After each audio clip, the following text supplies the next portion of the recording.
Hi guys dan selamat kembali ke Studio Sembang. In the studio this week kita ada the one and only Daddy Hood. Hello, hi, Assalamualaikum.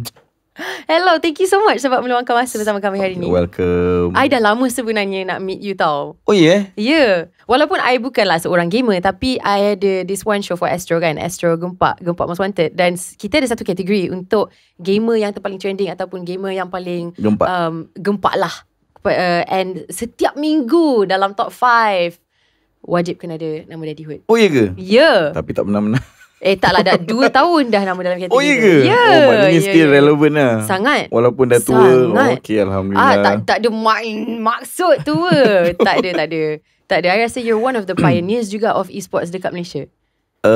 Dia bukan pioneer lah. Dia ada pioneer lagi saya rasa. Tapi saya mungkin turning point. Faham. Bila right on time lah. Saya masuk tu e-sport tu baru lahir. Dan saya jadi babynya yang dah pandai jalan lah, macam tu. Saya rasa kat situ. Faham. I ada banyak soalan actually. Tapi normally untuk Studio Sembang kita akan mulakan dengan soalan yang sedikit peribadi. Boleh. Which is about your childhood. Kehidupan kecil-kecil saya dulu. Okay. Kecil-kecil dulu macam mana?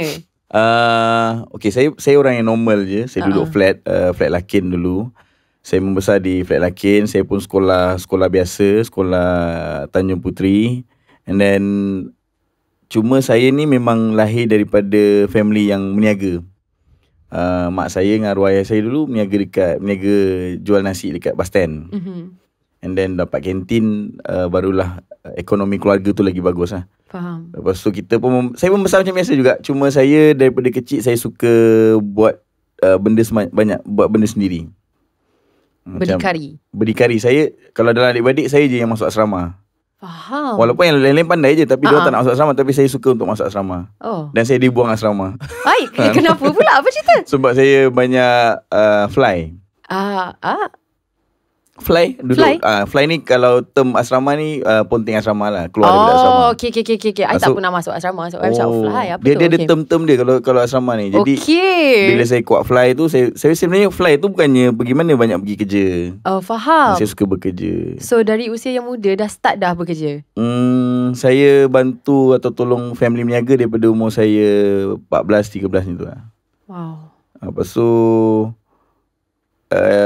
saya banyak, kalau kecil-kecil dulu saya banyak terlibat dengan skate scene, music juga. Yeah. And then masa tengah belajar, saya belajar dekat UniKL. Belajar kena buang juga sebab saya nak jadi gitaris. Menarik, macam-macam cita-cita. Betul, saya dulu banyak cita-cita. Saya pernah satu stage dengan Yang Hussein, Bang Fiz. Wow.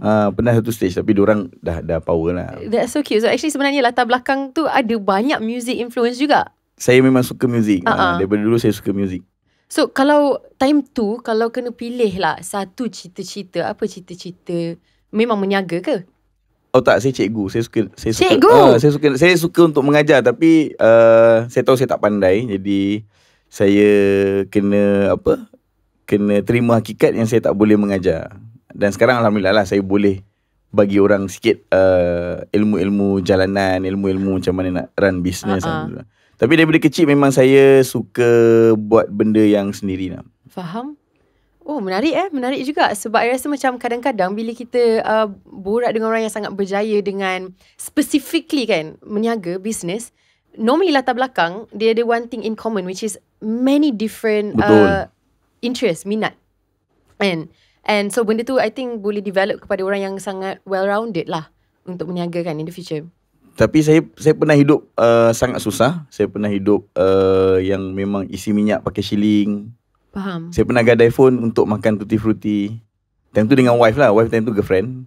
So kita orang rasa nak makan tutti frutti tapi tak ada duit. So kita gadai butterfly time tu. Tahu tak handphone butterfly?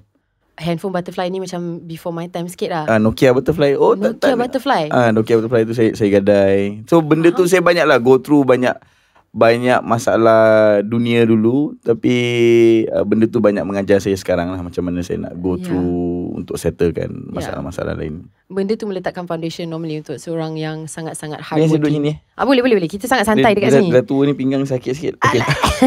Okay, so I ada terbaca online yang you ada background in logistics dan engineering sikit. Betul. So apa cerita pasal tu? Adakah itu macam Datang dari mana? Okay, sebelum saya dapat kerja kerajaan, saya pernah kerja kerajaan dulu. Oh, ya ke? Sektor pendidikan. Wow, interesting. Saya pernah kerja kerajaan. Dia align lah dengan cita-cita nak jadi cikgu tu. Tapi pun saya boring, saya berhenti kerja kerajaan. Sebelum saya kerja kerajaan, saya ambil electrical engineering dekat Uni KL, British Malaysian Institute. Lepas tu saya rasa saya tak tahu apa yang saya belajar tu, sebab saya memang sangat fokus on music lah. Saya nak sangat jadi gitaris yang time tu budak-budak pakai Talkman, pakai seluar warna style kuning. lah. Style lah, paling Cool lah. paling ye-ye. Okay, faham. Lepas tu saya rasa macam bila saya rasa tu pun satu culture shock lah. Dapat duit marah, and then jauh daripada family. Okay, beli gitar lah, apalah kan. So saya kena buang, family panggil balik, saya masih lagi minat belajar, and saya ambil logistik industri dekat Pasir Gudang. Okay. Halfway tu saya tengah belajar, saya dah perform lah. SEM 1 dapat 3.2, 3.3. Dapat tawaran kerja kerajaan. Jadi parent ni yang mostly parent akan bila anak dapat kerja kerajaan, sudahlah belajar tu, pergilah kerja kan. And then saya kerja, saya rasa tak boleh go. Saya meniaga. Saya buka bisnes, saya ada buka F&B. Saya buka kantin, I think dalam 4 kantin saya buka. Wow. Untuk sustain lah. And then saya tengok kantin dah okay, saya berhenti. Berhenti kerja kerajaan, saya teruskan dalam kantin. And saya tak guna pun segala saya belajar tu, electrical engineering dan juga logistik industri, semua saya tak pakai. Dalam saya meniaga kantin. Saya banyak meniaga, banyak jual beli ikan, macam tu. Saya banyak fokus on kantin. Dan saya rasa masa saya banyak terluang, saya buat e-sport. Saya main game lah. Ketika meniaga tu saya main game. Oh, dah start dah. Okay, because I know sebelum sebenarnya you masuk properly ke dalam industri e-sport, you ada satu it's like a skate community business kan, betul. Medan Calling Kids. Medan Calling Kids. Tahu juga Of course, kita punya research ni lama. So 2010 ke 2015 kita ada Medan Calling Kids. Ini fasa Medan Calling Kids dalam skrip I. So macam mana you boleh startkan this business? Because nampak macam you ada banyak je business sebelum tu, macam the canteen, and then apa dia punya, macam mana dia boleh berubah Medan Calling Kids ni Medan Calling Kids ni dia saya punya alter ego lah. Saya punya emosi tu saya letak di Medan Calling Kids. So apa yang saya nak release, baju saya ke, seluar ke, produk ke, apa ke, video part ke apa ke, diceritakan melalui Medan Calling Kids. Lagu, sebab saya suka mengekspresikan emosi saya melalui karya macam tu. Saya bukan orang yang update status, gambar awan, update status. Saya orang yang kalau saya tak suka dengan movement, contoh saya tak suka dengan movement A, saya akan buat video part yang kita diss dia, macam tu. Oh, faham. So dia tak terlalu straightforward lah. Betul. Statement ataupun nak mengeluarkan emosi tu. Betul. Okay, interesting. So saya akan berkarya macam tu. Contohlah first part saya Loki, nama first part Loki. Saya release tu saya shooting tu 2 tahun, tapi saya release video tu untuk orang tengok cuma sejam saja. Lepas tu saya delete. Karya saya 2 tahun tu saya dah release, sejam selepas tu saya delete. Patutlah bila I buat research I tak jumpa. Tak jumpa, banyak tak jumpa. And then Hibernate tu saya nak stop daripada skate scene. Saya dah rasa macam boring lah. Macam bukan boring lah, saya rasa budak-budak skate ni diorang tak appreciate apa yang diorang buat. Diorang tak rasa yang skateboarding ni boleh, is a part of culture. Diorang rasa skateboard ni macam buat event macam tu, just macam tu. So saya rasa benda ni tidak membantu diorang dari sudut ekonomi, and diorang tak nak push diorang punya diri lah. That's why saya create ada video part. Last kali Hibernate tu still ada. Oh, menarik kan. Saya pernah featured kat video skate part apa, skate part dekat Singapore punya brand, and saya pernah keluar kat magazine Australia. So soalan yang sangat menarik, dengan sukses yang you dah ni sebelum gaming kan, dengan sukses yang you dah bina dengan this like skate, tapi you memilih untuk tidur. Like hibernate. Betul. Tapi kenapa pula? Saya orang yang macam tu kot, saya rasa. Faham. Sebab saya masa main game kan, saya ada satu karakter nama dia Joe Rimau. Joe Rimau ni kalau search memang super hype lah. Even sampai hari ni pun demand dia masih ada kan. Orang nak buat filem pasal Joe Rimau. Saya stopkan Joe Rimau ni, saya matikan watak dia ketika demand dia sangat tinggi. Masa tu kalau saya live stream, saya akan dapat 15,000 concurrent view. Dan benda tu tak ada orang boleh dapat. Boleh tanyalah. Ya, tapi Orang yang handle saya dulu. Yelah, tapi then soalannya adalah macam is it because macam kalau passion tu tak jalan dengan cara yang you boleh nampak ataupun control, dia jadi sesuatu yang tak ikhlas? Bukan tak ikhlas. Saya rasa saya nak biar dia mati sebagai legend. Faham? So, Daripada dia mati bila dia tengah down. betul. Same goes to Medan Calling Kids lah. Medan Calling Kids ketika orang nak beli barang tak boleh, saya hold. Saya pernah orang DM saya, dia cakap dia nak buat barang ni hantaran kahwin. Saya cakap okay, nanti saya check ada tak stok. Stok tu ada tapi saya tak jual. Oh, menarik sebenarnya filosofi ni. Sebab I rasa macam biasanya bila kita berborak dengan orang yang banyak buat bisnes, diorang tengah berusaha untuk membina satu bisnes yang boleh peak. Lepas tu bila peak, biasanya apa yang kita nampak dari usahawan is diorang susah nak let go. Sebab benda tu peak kan. Macam tak boleh lah, kena teruskan. Kadang-kadang benda tu boleh jadi sabotage juga. Sebab benda tu drop and then you nak buat apa. Tapi di sebaliknya, kalau orang yang ada filosofi macam Abang Yadi ni, you kena sentiasa ada tenaga untuk membina sesuatu yang baru. Benda tu boleh jadi penat juga. Tapi dia penat, cuma yang saya nampak saya je yang boleh buat benda tu. Maksudnya anak-anak buah saya yang lain dekat Medan, diorang tak fokus on apa yang saya buat macam tu. Okay, faham. Diorang lebih fokus maybe ada yang suka business, ada yang suka expand business ni. Dan diorang marah kenapa saya tak expand Medan Calling Kids ni begitu dengan capital yang ada, kenapa kita tak buat balik. Saya buat semua website dia proper. Saya buat produk, ada buat deck, ada buat seluar, ada buat banyak barang. Tapi semua tu saya tak nak jual. Walaupun produknya banyak. Faham. Saya memilih untuk tidak jual lah, macam tu. Interesting. Dan saya akan bagi pakai orang yang ada legacy yang saya faham kenapa dia pakai macam tu. Sangat menarik kan. Dia ada few collection yang saya rasa saya tujukan kepada saya punya rival, saya tujukan kepada saya punya kawan baik. Ada collection yang saya tujukan.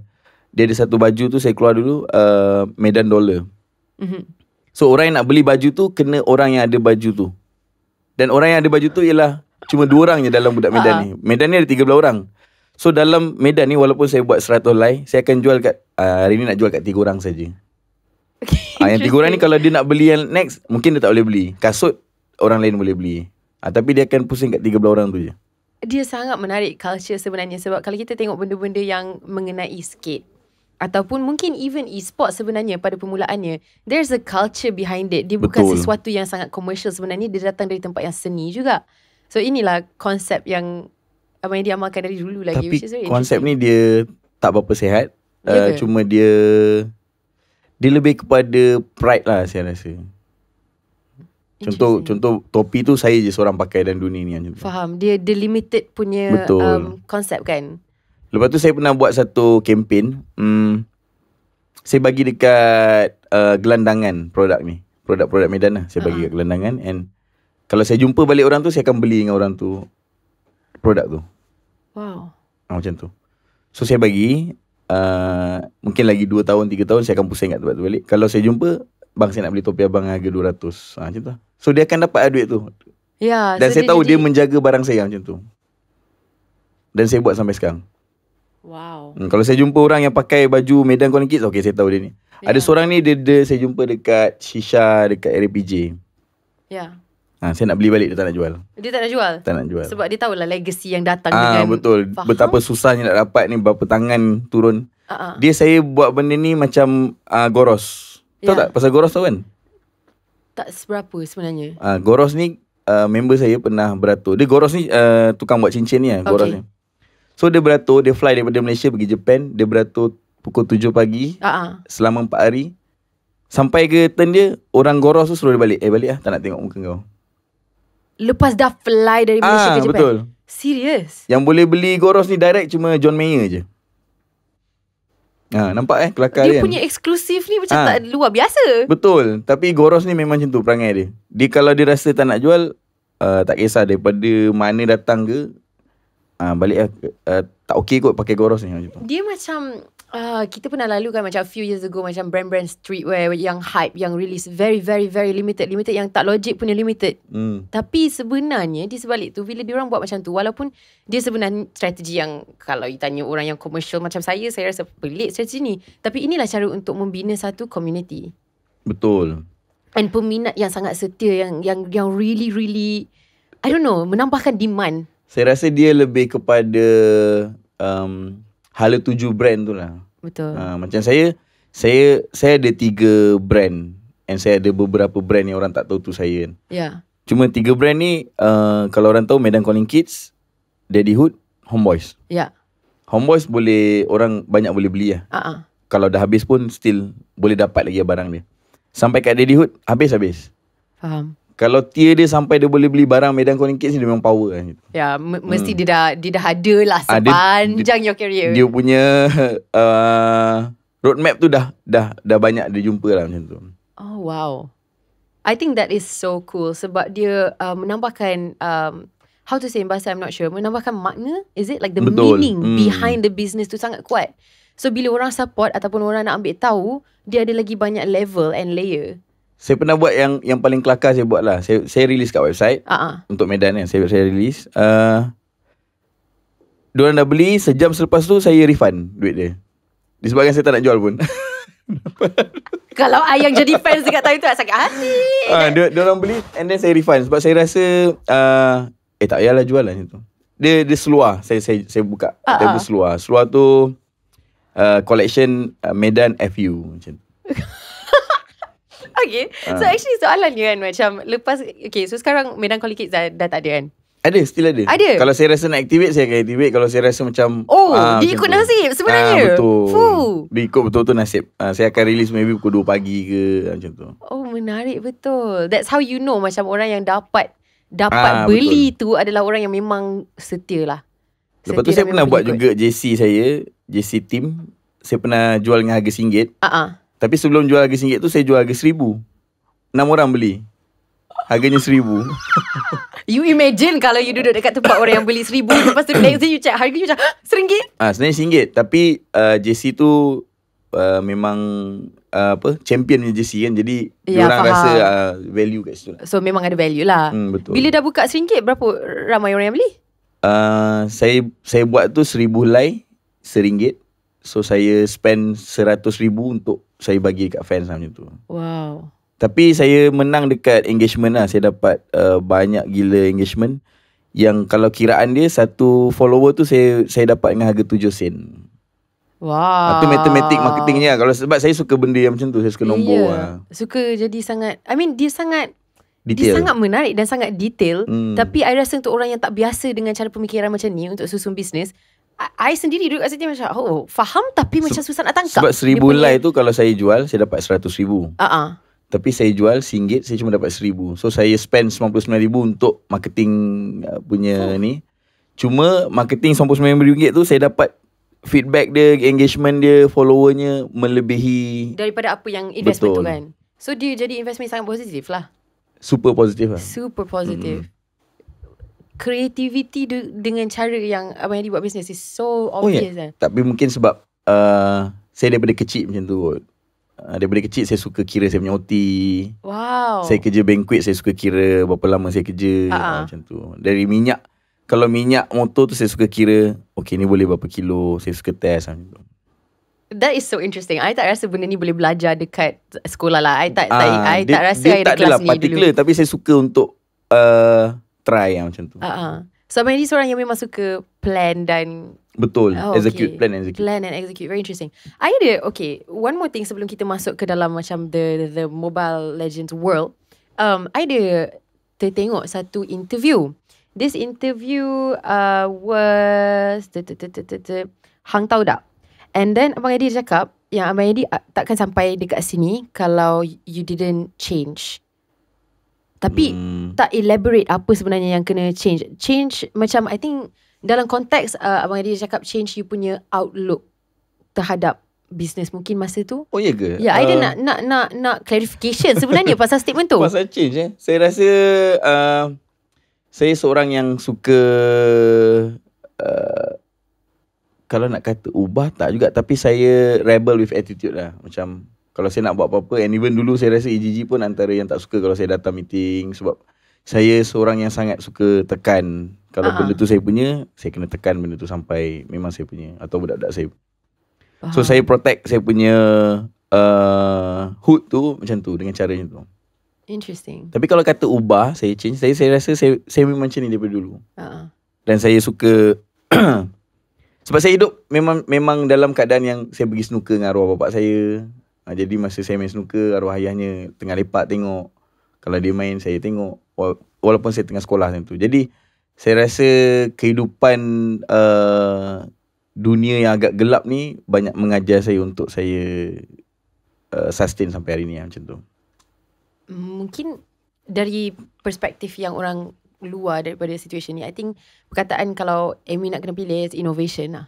Oh ya. Yeah. Banyak betul innovation.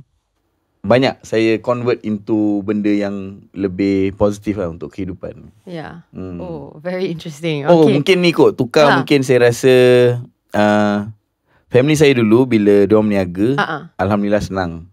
Cuma preparation untuk menuju ke zaman yang baru, mungkin arwah ayah dan ibu tak prepare untuk revolusi ni lah. Kehidupan yang dah more digital. Yeah. And then banyak benda lah. Tapi I rasa macam dari semua orang punya situation, ada banyak je yang kalau kita nampak kita boleh belajar dan kita cuba nak memperbaiki. Tapi ramai yang tak nak belajar.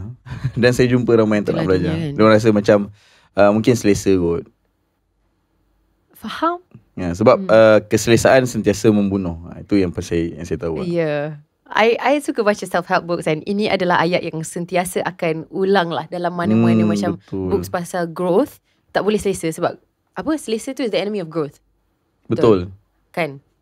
See? Alright, so sekarang kita nak masuk ML pula ataupun boleh, let's sports. Go. So 2016 was the year that ML was invented. Untuk orang yang tak tahu dekat rumah, macam mana you boleh tak tahu? Aduh. Come on lah. Okay, kita assume dia tahu lah. Mesti diorang tahu. So my question is, macam mana Abang Andy boleh start main Mobile Legend, e-sports? Tak semestinya Mobile Legend, I guess e-sports in general. Adakah Mobile Legend tu the first yang saya turn to pro? Kalau ML ni saya turn to pro dekat e-sports is ML lah. Yeah. Tapi sebelum tu saya banyak main konsol game. Yeah. Pergi CC juga. Cuma saya seorang yang tidak suka membuang masa saya dengan perkara yang saya tak dapat balik return. Faham?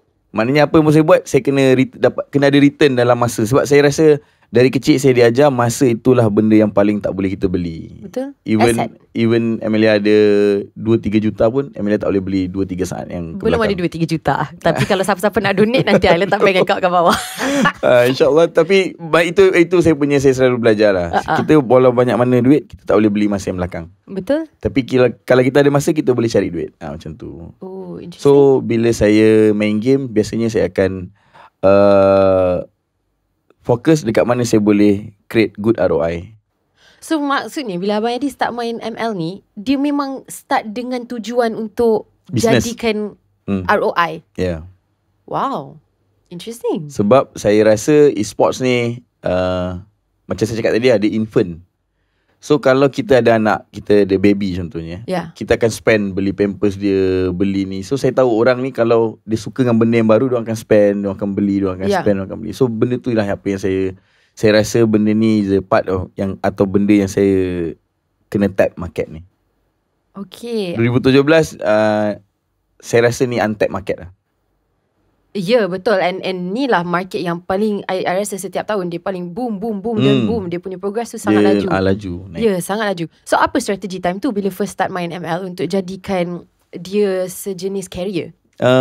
Saya rasa streaming platform. Sebab dekat Malaysia tak ramai orang yang nak stream. And then diorang pun tak nak invest untuk beli barang stream yang proper. And then bila perkara tu and orang tak ramai yang orang nak buat benda tu, kita buat untuk kita ajar orang. Bila kita stream, orang start donate kan, donate diorang punya, diorang bagi star tipping semua. So benda tu yang membuatkan saya rasa saya selalu educate diorang, kalau you guys nak berhiburlah dengan melabur macam tu. So macam saya jadi jadi basker. Cuma kedai makan saya tu Facebook contohnya kan. Kalau platform tu Facebook atau YouTube atau TikTok, itulah kedai makan saya. Dan saya lah tukang baskingnya. Tapi bila Abang Adi start streaming, macam like you said earlier, is industry tu time tu sangat kecil. Apa how to say, apa potential. Spike dia. Ya, what was it yang buat Abang Eddie rasa macam okay, sebenarnya ada banyak potential dekat sini. Macam mana untuk ada that type of foresight untuk tahu, oh kalau I start sekarang, time dia baru nak up ni, dalam 5 tahun mesti ni akan jadi. Keyakinan tu datang dari mana? Saya tak tahu rezeki tu dia berjalan macam mana. Cuma benda ni mungkin tak baik untuk orang lain, tapi baik untuk industri saya, iaitu PKP. PKP lah yang membuatkan banyak benda digital explode kan. Betul. Brand saya pun, saya punya content pun, and then benda tu pun dapat monetize dengan laju lah. Sebab orang menggunakan social media untuk diorang punya business, gunakan gamers untuk deliver message, and kita bantu banyak orang-orang yang ada masalah mental. Kita banyak diorang go through kita orang. I think orang rasa tak alone. Betul. Sebab industri kita ni agak transparent. Maknanya bila kita main game, orang komen, kita terus baca. Dia tak sama macam kalau Amelia berlakon, orang komen dekat wayang, kita pun tak tahu apa orang komen. Betul. Tapi kalau main game ni, kita tahu, oh dia ni tengah tak suka tengok kita, oh dia ni tengah suka tengok kita, macam tu lah. Tapi the difference dengan lakonan dengan contoh macam e-sports or something like that is lakonan tu kalau orang komen benda yang positif ataupun negatif, benda tu tak menyentuh ataupun tak membuatkan Amy rasa sangat terasa. Sebab benda tu pasal watak. Betul. Kalau tak suka lantak Betul. Tapi ni kalau dah start streaming tu, banyak sangat personality yang streamers kena letak dekat content untuk mewarnakan benda tu. Untuk dia orang ada split karakter. orang tu bukan saja minat kat game yang Abang Eddie tengah main, tapi minat kat you and your life. Betul. So benda tu ada tak affect dari segi macam privacy ke? Ketika Jorimau ada. Masa watak Jorimau tu memang ada lah. Macam even wife saya pun terasa. Saya terpaksa buat. Dia cakap okay, boleh bawa watak ni, cuma ada limit and tak boleh cakap a few word lah. Macam faham, rindu ke, tak boleh. Dia sejenis parameter untuk betul, cuba nak kekalkan kontrol lah. Jadi saya rasa daripada saya terlanggar border, better saya stop macam tu. Interesting kan perjalanan di tu sebalik antara tabir. Sebab utama saya stop Jorimau macam tu. Seriously, because of menjaga hati isteri. I love you, mami. Cute. I suka. I fan. Okay, tapi satu lagi yang I baca is that sebenarnya the first okay, kalau tak silap lah, apa yang I dapat jumpa lah dekat online kan, is the first professional experience untuk ML in your life tu dengan macam mana nak sebut Saiyan. Betul, Team Saiyan. Saiyan Royal. Team Saiyan Royal, betul. So macam mana benda tu perjalanan di sebalik tabir tu? Team Saiyan Royal lah. Team Saiyan Royal ni saya buat ketika mana dia ada main team lah, Asia Saiyan. Cuma satu team tu dia limit 6 orang 7 orang je. Tapi dia ada ramai gila budak-budak bawah dia yang ada potensi tapi tak ada team. So saya create satu team Saiyan Royal ni, and then saya contact beberapa network yang saya ada untuk sponsor budak-budak ni. So Saiyan Royal ni pada ketika tu antara yang sukses sebab ada sponsor berbanding tim-tim lain yang tak ada sponsor. Disebabkan saya punya kontak-kontak lah. Wow. That's why diorang rasa macam okay ni potential, and diorang nampak saya boleh lead this kind of business. Saya bermula daripada seorang kru, videographer duduk di belakang macam tu. Diorang pergi event, saya just shoot content. Time you tengah streaming pada masa yang sama? Sebelum streaming. So inilah the punca permulaan journey dalam e-sports. Sebab dulu saya wedding photographer. Bila masa you ada masa tu jadi wedding photographer? Ada dulu. Oh my god, orang yang paling busy I pernah interview nampaknya. Saya pernah jadi wedding photographer, dan saya pernah cover Malaysia dengan Singapore. Sebab saya duduk Johor kan. So access saya pergi ke Singapore tu senang. Bayangkan gajinya best. Shoot and burn time tu dia bagi kita 2,000 Sing dollar. Besar lah. Kalau shoot and burn kat Malaysia RM350 sahaja. Better kita kerja dalam Singapore dollar lah. Betul, better kerja Singapore dollar. Okay, so daripada wedding photographer nak jadi seorang photographer dan videographer untuk event-event e-sports, dia punya stroke dia saya letak macam wedding, ada dramatik sikit, sinematografi sikit kan. So diorang rasa tak dia. Diorang rasa macam intensenya video ni kan, macam tu. So bila diorang minat, then saya cakap saya boleh jadi part of your team, and kita boleh have a very good content lah. Sebab content tu is our material untuk kita create profile, dan kita tunjuk kat klien, kita boleh deliver this kind of thing macam tu lah. I rasa something yang sangat inspiring yang I tengah belajar sambil Oh ya, tapi sebenarnya kehidupan ni saya suka kehidupan yang saya kena cuba semua benda. Jadi bila saya nak buka bisnes, saya tahu kamera, saya tahu editing, saya tahu sound engineer, saya tahu at least basic. Alamak, kita orang kena perform ni. Oh, jadi kalau benda tu contoh staff nak tipu, kita dah tahu lah. Takkan nak tipu, kita tahu. Tak boleh ditipu lah, susah betul. sangat. Kalau nak beli lens 2.8 ke, kenapa nak beli 2.8? Sedangkan kita shoot outdoor, kenapa kita nak ni, kenapa kita nak tu, macam tu lah contohnya. Tapi satu lagi yang inspiring yang I nampak from your story is the in English creating opportunity. Oh, okay. Sebab I rasa macam ramai orang, bila kita tengok orang yang berjaya, kita selalu rasa macam, oh mungkin benda tu adalah nasib bagus ataupun rezeki dia yang datang. Betul, benda tu adalah rezeki. Tapi pada masa yang sama, from your life experience, you banyak create opportunity juga for yourself. Saya selalu percaya kalau kejayaan tu bukan sebab duit, kejayaan sebab peluang. Kalau saya tak ada peluang, saya kena buat peluang. Itulah apa saya buat.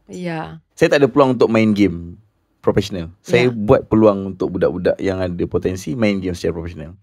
Jadi saya buat network lain, saya buat business lain untuk saya bantu diorang deliver same goal lah. Maknanya kita nak Homeboys ni grow, saya akan buat saya punya business, diorang akan buat diorang punya training and so on lah. So benda tu akan kita sama-sama bina bawa ke depan. Sebab kalau tak ada peluang, saya sendiri kena buka peluang tu. Duit bukannya batu ukuran untuk kejayaan lah. Dia, ada orang boleh dapat 3-4 juta, ada orang boleh hilang 3-4 juta. Tapi kalau ada orang ada peluang tu, benda tu lah dia punya turning point untuk dia berjaya macam tu. Dia kena macam untuk bekerja dengan niat yang ikhlas, tak boleh kejar duit kan. Betul. Tapi duit kena datang. ada. Tapi duit kena ada. Duit tak boleh tak ada lah. Betul lah juga. Sebab hari ni ataupun zaman sekarang ni banyak benda yang melibatkan kos. Which is macam mana you boleh leverage your contacts untuk jadi untuk cari sponsor untuk Sayan Royal pada ketika itu. Tapi selepas tu dia punya evolusi daripada Sayan Royal pergi dia ke jadi Bosku. Betul. So di sebalik tabir apa cerita perjalanan tu? Diorang nak bawa jalan sendiri. And diorang rasa tak ada orang yang nak lead untuk diorang. So diorang cakap di join kita orang untuk kita lead lah tim Bosku tu.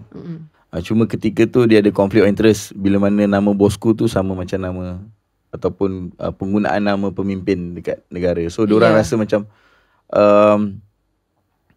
susah nak go worldwide lah macam tu. Faham? Disebabkan nama.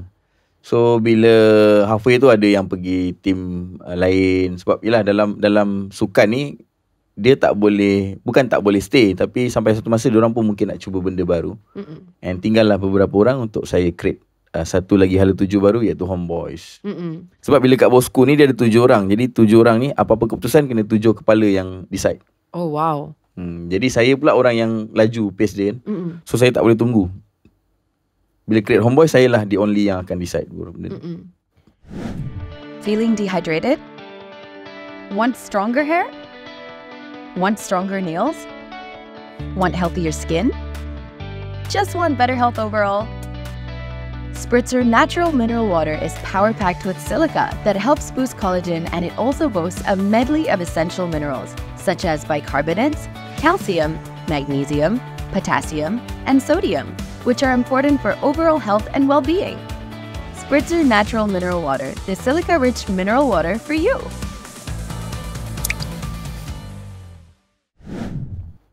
Interesting. Ada tak pernah tak abang Edi rasa macam pressure untuk jadi? Oh, pressure benda yang saya suka untuk saya go through. Sebab pressure ni benda yang best untuk kita selesaikan. Kalau tak ada masalah, saya suka buat masalah. Maknanya saya suka cari macam mana nak settlekan masalah macam tu. Dia bukanlah buat masalah yang mendatangkan. No, faham. Contoh dengan Astro kan, dengan EGG apa semua. Diorang tak ada masalah, tapi bila meeting saya suka kenapa benda ni kena ada. Saya suka wujudkan tanyakan masalah tu. Dan sampai tu masa diorang bosan. Faham. Tak suka saya gitu. Faham. Cuma masalah ni sebenarnya kan, pada saya, kalau orang yang faham tentang psikologi, dia akan happy untuk berhadapan dengan masalah. I ada terbaca benda ni juga. Kita akan happy bila kita dapat berjaya selesaikan masalah. Betul. Tapi satu lagi yang I rasa pasal nak jadi seorang yang I tak tahu macam mana nak cakap, mencabar ataupun macam suka question benda ni. Walaupun kadang-kadang susah untuk orang terima, benda tu datang dari passion, daripada niat yang ikhlas untuk membetulkan ataupun improve situation tu, which is tak ramai sebenarnya sanggup buat. Tapi sekarang kan, zaman sekarang sebenarnya ramai yang menyelesaikan masalah dengan emosi. Itu yang saya belajar lah, yang saya nampak. Okay, contoh masalah duit. Okay, kita contohlah, saya berhutang. Saya berhutang. Dia boleh selesai dengan saya membayar hutang, betul? Dan dia tak akan selesai dengan awak up status, kenapa dia ni tak bayar. Oh, memang lah. Maknanya tadi, manusia zaman sekarang ni, dia orang tak suka settlekan masalah dengan masalah. Contoh duit, settlekan dengan duit. Betul. Masalah kerja, settlekan dengan kerja. Maknanya contohlah, bos kata, oh you tak siap kerja. Tapi yang si pekerja ni up status, apalah bosnya siap marah-marah. Sedangkan kalau dia siapkan kerja tu settle dah. Betul. Settle dah. Tu masalah yang zaman sekarang lah saya nampak. Dan benda tu pun saya lalui. Cuma saya selalu ajar anak buah saya, apa-apa masalah, settle masalah. Jangan settle dengan emosi. Adakah benda tu datang dari kewujudan social media ataupun? Saya rasa lifestyle lah. Zaman sekarang manja mungkin kan. Macam saya dulu susah, struggle. Saya boleh tidur balai polis sebab saya nak kerja macam tu. Sebab sekolah saya balai polis hotel, New York Hotel. Kalau kat Johor kan. So saya akan lintas, nanti polis tahan lah. Kenapa engkau baju sekolah ni? Oh saya kerja cik, nak tolong parent. Padahal parentnya meniaga, bagus meniaga kan. Tapi saya suka kerja macam tu.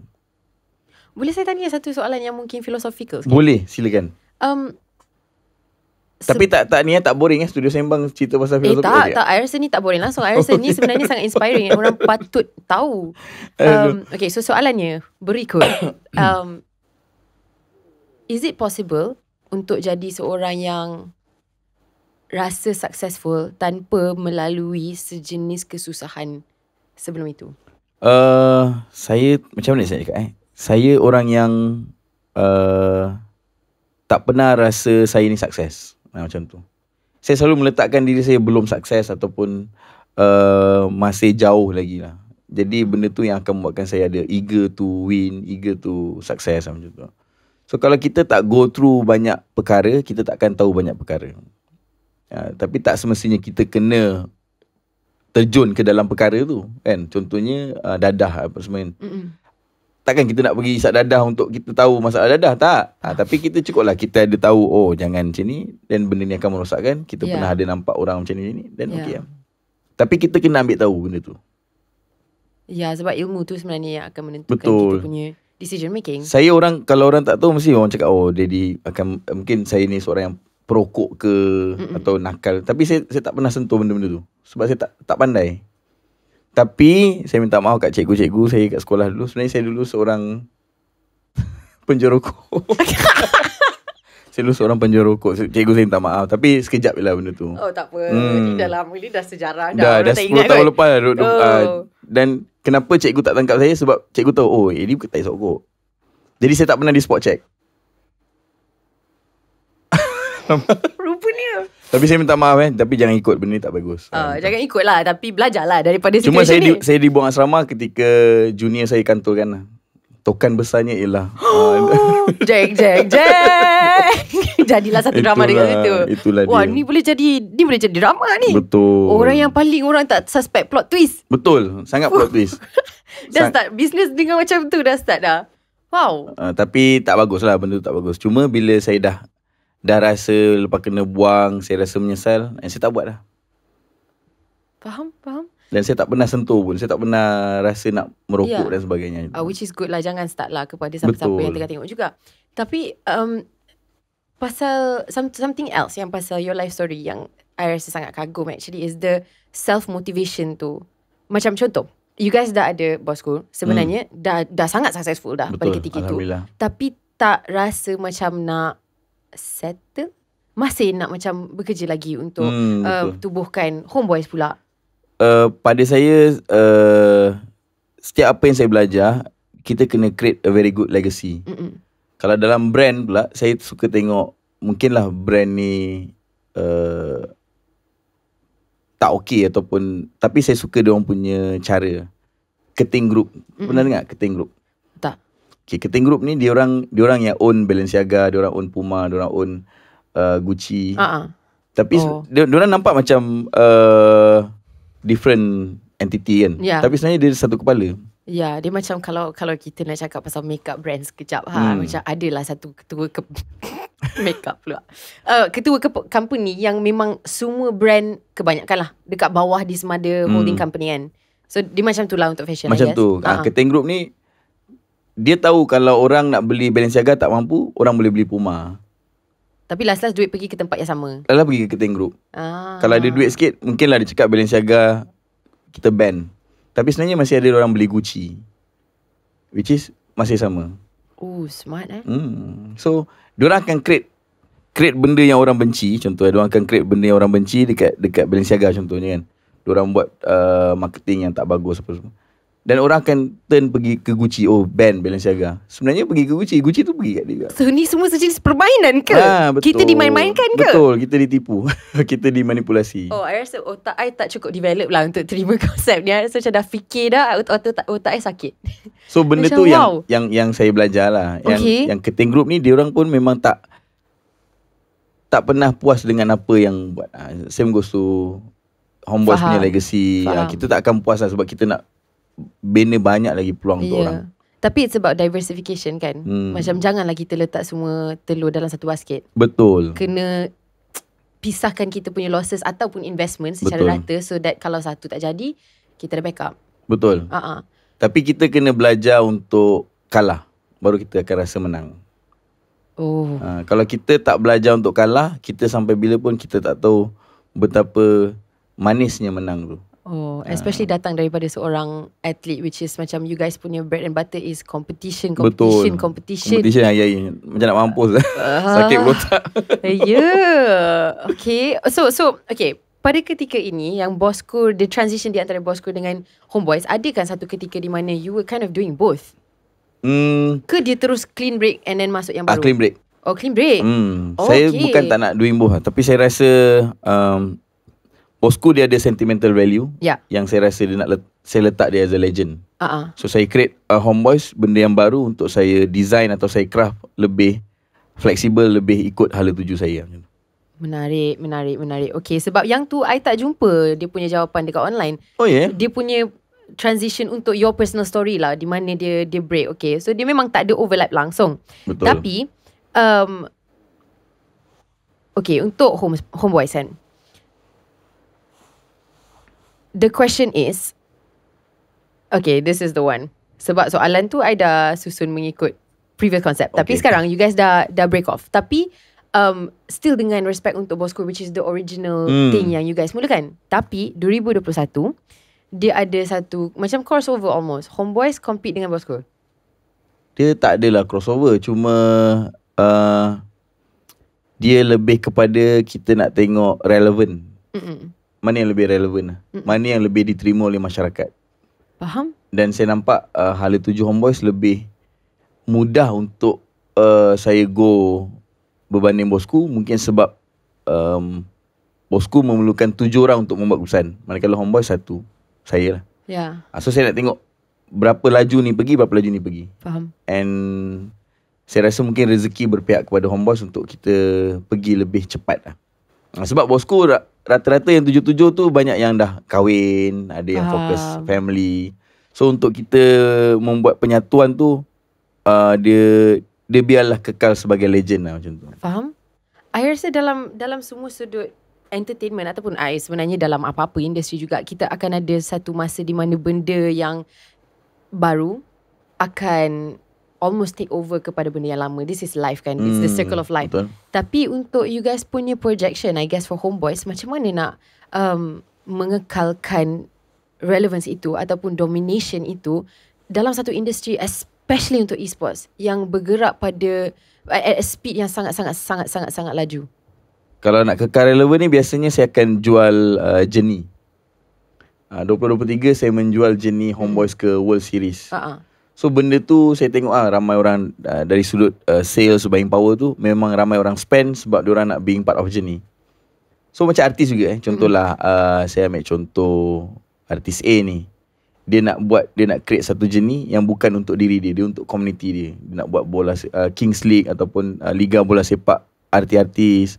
So journey tu dia boleh nampak dari sudut macam mana orang support dia dalam membeli, dalam dia punya hala tuju tu banyak support ke tak. Itu apa yang saya buat dekat dalam Homeboys lah.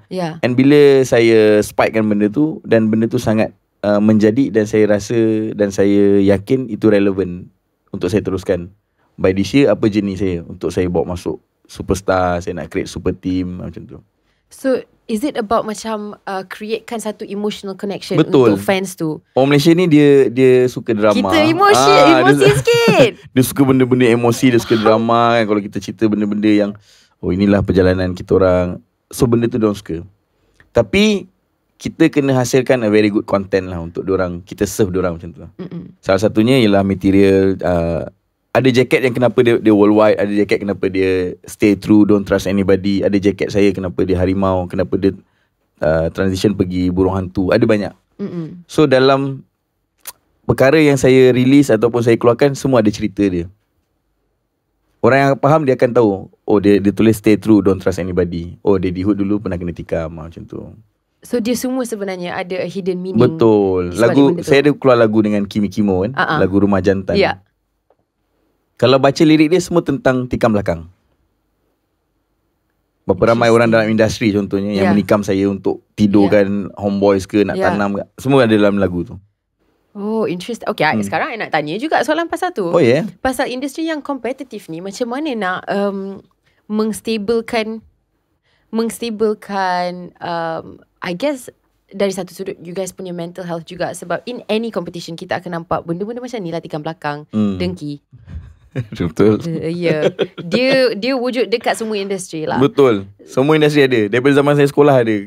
Kawan-kawan tikam. Itu normal lah. Itu normal untuk semua lah cerita dia. I wish dia tak normal, tapi kita tak boleh nak ubah apa-apa lah. Kita tak menormalisasikan lah. Tapi benda ni memang berlaku di kehidupan yang real. Real world memang ada benda tu. Tapi I rasa macam the response tu sebenarnya yang penting. And response tu kadang-kadang ada orang yang akan membuatkan benda tu rasa down. Tapi Abang Andy pula mengubah benda tu dan menjadikan dia sejenis produk. Betul. Untuk dapat duit daripada situation kita yang monetize. negatif. Macam mana nak handle sebenarnya? Macam mana? Like, cari kekuatan. I don't know if it's cari kekuatan ke, tapi how did you do this? Mungkin sebab saya suka, itulah saya cakap, saya suka kerja, saya suka masalah, saya suka menyelesaikan. Jadi kalau kita saya suka membaca lah. Saya orang yang suka membaca. So bila kita baca Art of War dalam kehidupan saya ialah saya menentang diri saya sendiri saja. Orang lain nak menentang saya pun saya tak ambil tahu. Jadi saya akan melawan diri saya. Saya kena lagi bagus daripada saya yang semalam. Saya kena prepare untuk jadi lagi baik untuk saya yang esok. Macam tu. Jadi siapa pun tikam ke apa ke, saya anggap benda tu ialah angin yang lalu saja. Macam tu. Itulah saya punya falsafah hidup. Sebab saya selalu lawan diri saya sendiri. Dan falsafah hidup ni adalah sesuatu yang Abang Andy pegang sejak kecil? Sejak kecil. Saya akan lawan diri saya je. Abang Andy rasa orang boleh belajar tak? Macam mana nak ada mental dengan membaca fortitude lah. Saya rasa dengan membaca. Dengan membaca lah kita boleh tahu macam mana kita nak deliver kita punya artwork, kita punya storyline, kita punya apa lagi mungkin kita punya produk. Dengan membaca. Macam contoh, saya suka kaitkan tahun naga, dia akan jadi apa. Dia akan relate dengan api contohnya. Saya suka benda-benda macam tu. Saya suka bermain dengan nombor. Saya suka. Interest ada feng shui. Ada. Dia bukan feng shui. Dia lebih kepada macam ni. Mungkin sebab saya suka membaca kot. Lepas tu kalau masa saya pergi umrah tu, saya baca-baca kisah Nabi. Benda yang seronok untuk kita belajar. Macam mana nak survive. Apa yang nak kita kena percaya dari sudut apa macam tu.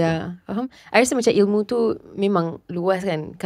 Tapi terpulang pada kreativiti kita, macam mana kita nak mengaplikasikan. Tapi sebenarnya doa pun satu benda yang best untuk saya apply selalu. Of course. Sebab apa kan? Saya dulu saya ada 2 kisah yang saya rasa real lah benda ni. Saya pernah kena scam RM400 rumah sewa. Okay.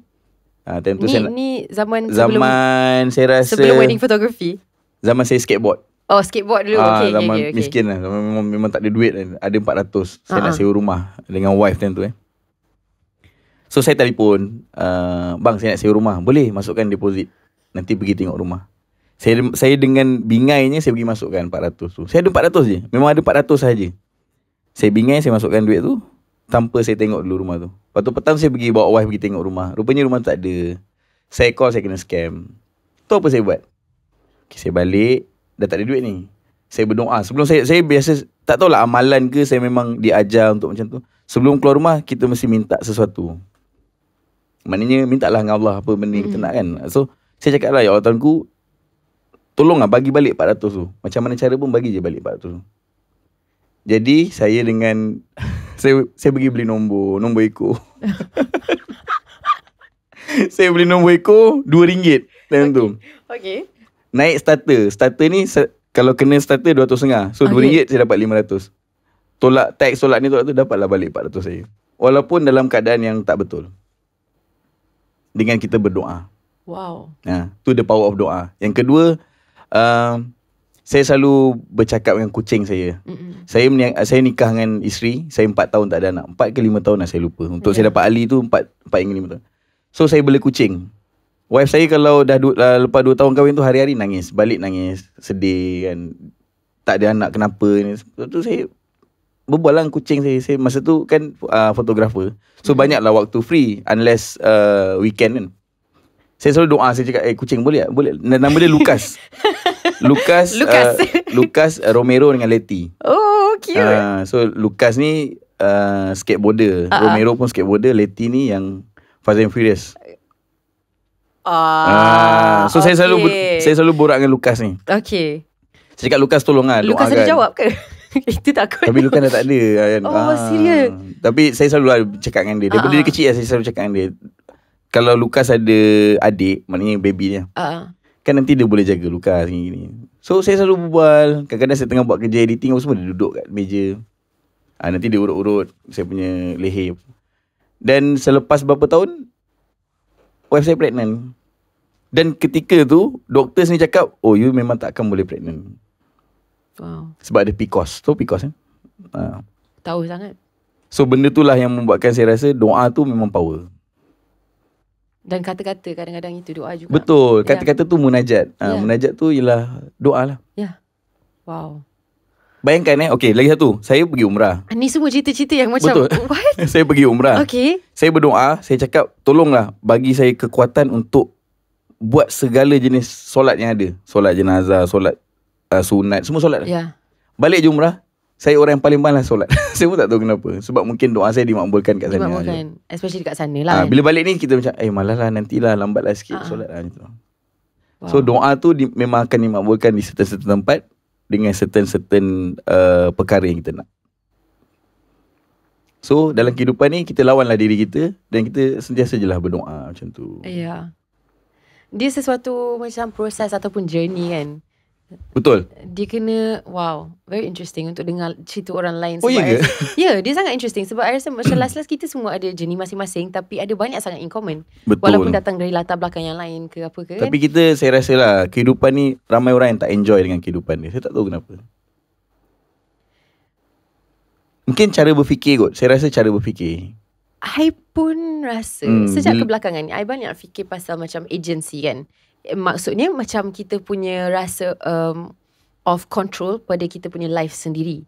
Dan I rasa macam something yang I sangat belajar melalui semua episod yang I pernah buat of Studio Sembang daripada orang yang sangat lebih berjaya daripada saya lah, adalah semua orang yang berjaya, dia ada this one thing in common, which is diorang rasa macam diorang yang tengah go through, in control ataupun adalah kuasa sikit dalam their own life. Betul. Untuk createkan opportunity tu.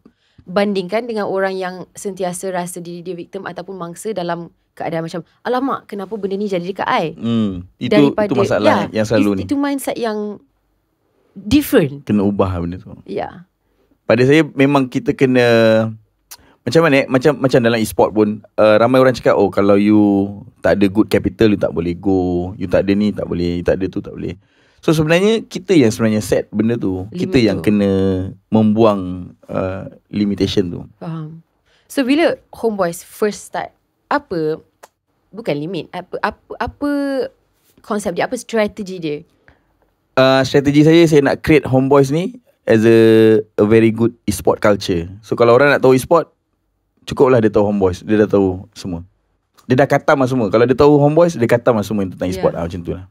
And dalam beberapa tahun je dia dah sampai dah makbulkan dah cita-cita dia kan. Alhamdulillah. Wow, that's really really cool. Okay, so one more thing yang I nak tanya, which is kind of like kita break daripada Homeboys, tapi pasal your personal tak tahulah nak cakap activism mungkin yang sangat banyak membantu untuk membangunkan e-sports dekat Malaysia. For example, Abang Eddie pernah dijemput sekali dengan Solos by Datuk Muhammad Taufik Abdul Ghani, the State Chairman Committee of Youth and Sports, bagi membincangkan hal pembangunan berkaitan e-sports. You've also pembangunkan pasukan PUBG Professional, Tabah NC, and then you started Academy Mai. Macam banyak inisiatif yang Abang Eddie meletakkan masa untuk membangunkan bukan saja Homeboys, tapi the industry as a whole. Which is really cool. Saya rasa dia ada banyak faktor lah saya buat benda tu. Tapi faktor yang utama, peluang lah. Faham? Banyak orang boleh berjaya dengan peluang. So dekat di akademi tu, budak-budak saya dah main untuk Selangor, ada yang main untuk global team. So saya happy bila tengok orang berjaya. Saya letakkan diri saya akan happy bukan bila saya beli kereta ke, bila saya beli motor ke, bila saya beli apa-apa. Saya letakkan happy saya bila saya tengok orang yang saya kenal tu berjaya melalui jalan saya buat. Macam tu. Itulah keseronokan yang sebenar. Sebab ada orang, kalau contoh ada duit banyak, diorang tak happy pun membeli. Diorang beli sebab beli lah. Tapi kalau ada orang pula dia menang ke apa, dia mungkinlah happy dia sikit. Tapi kalau saya akan happy bila saya tengok orang yang saya create tu, dia happy. Dia berjaya macam tu. Dan saya tahu dia akan tolong mak dia akan tolong adik dia akan tolong, and even mungkin kalau dia ada girlfriend, dia akan kahwin dengan girlfriend dia. So benda tu yang buatkan saya happy. Sebab at the end, dia akan ada fasa hidup dia. Dia takkan hidup lama dengan saya pun. Budak-budak ni. Dia menarik sebab I rasa macam dari orang yang mungkin kurang menghadap competition in their life, you akan anggap macam industri yang kompetitif seperti e-sports sebagai satu tempat yang memang sangat kompetitif. Betul. Tapi sportsmanship tu adalah untuk menaikkan semua. Itu saya lah. Saya selalu buat macam tu sebab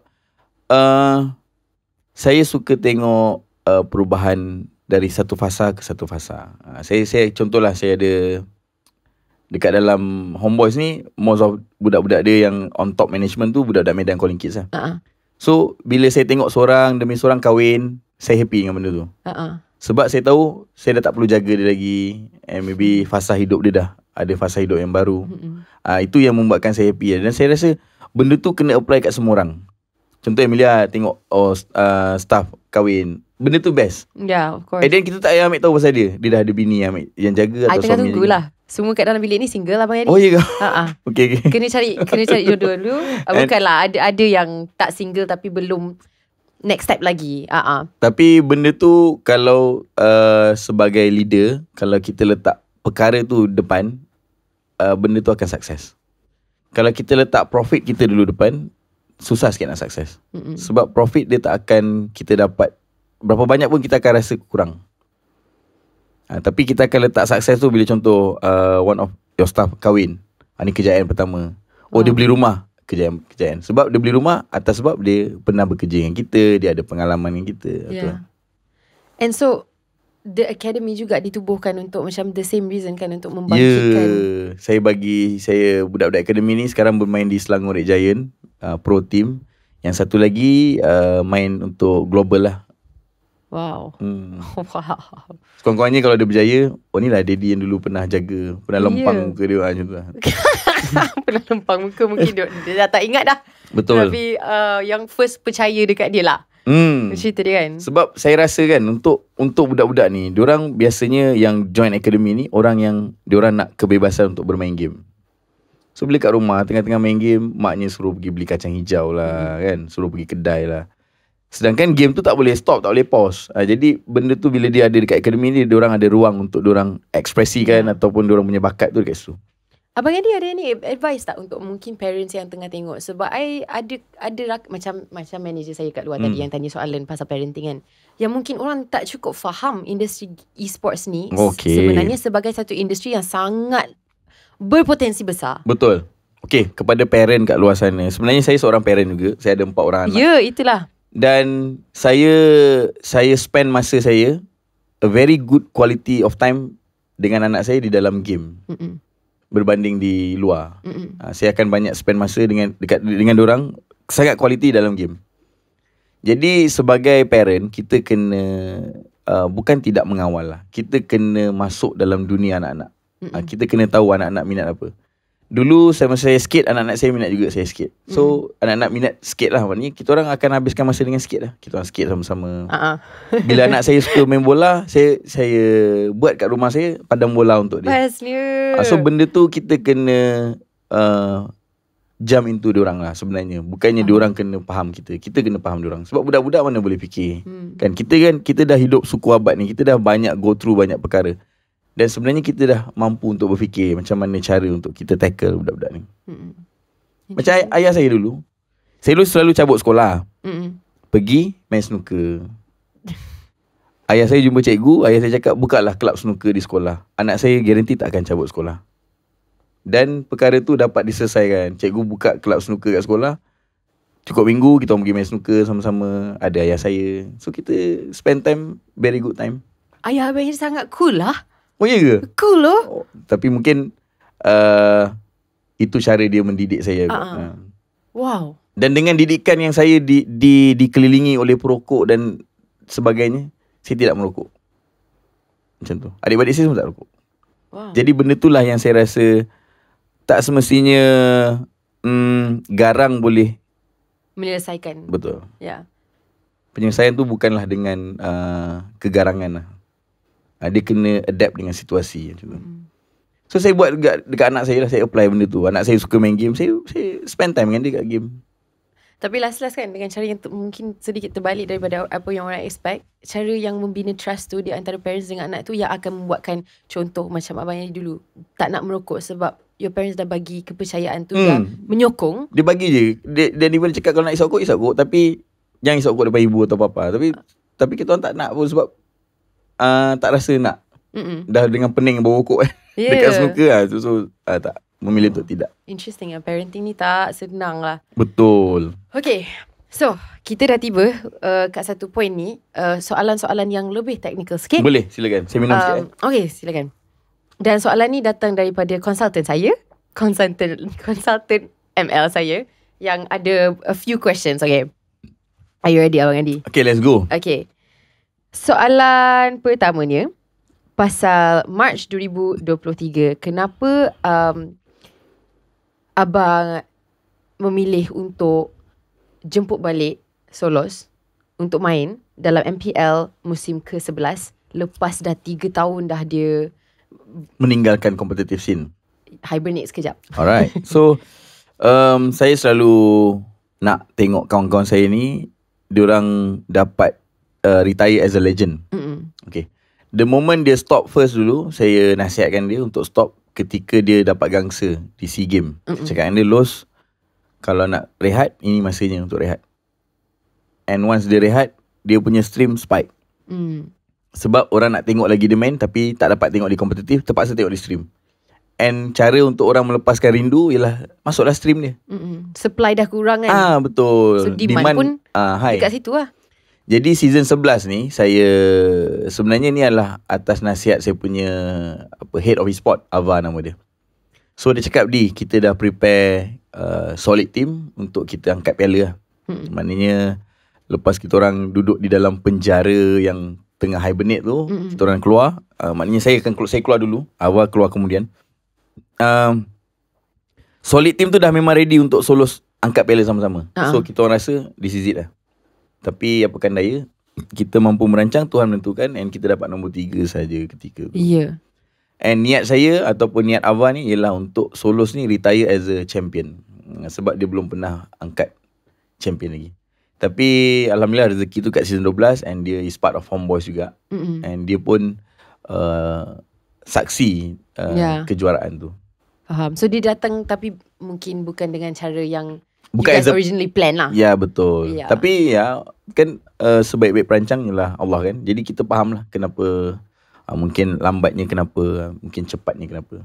Tapi kita buat tu sebab apa yang kita plan ialah kita memang dah ready super team untuk dia, solid team. Interesting kan? What to do kan? This is competitive sports, kena pandai Same goes adjust. to Cristiano Ronaldo lah. Dia belum pernah angkat world. Betul tak? Cristiano Ronaldo belum pernah angkat kan CR. Messi dah pernah angkat kan.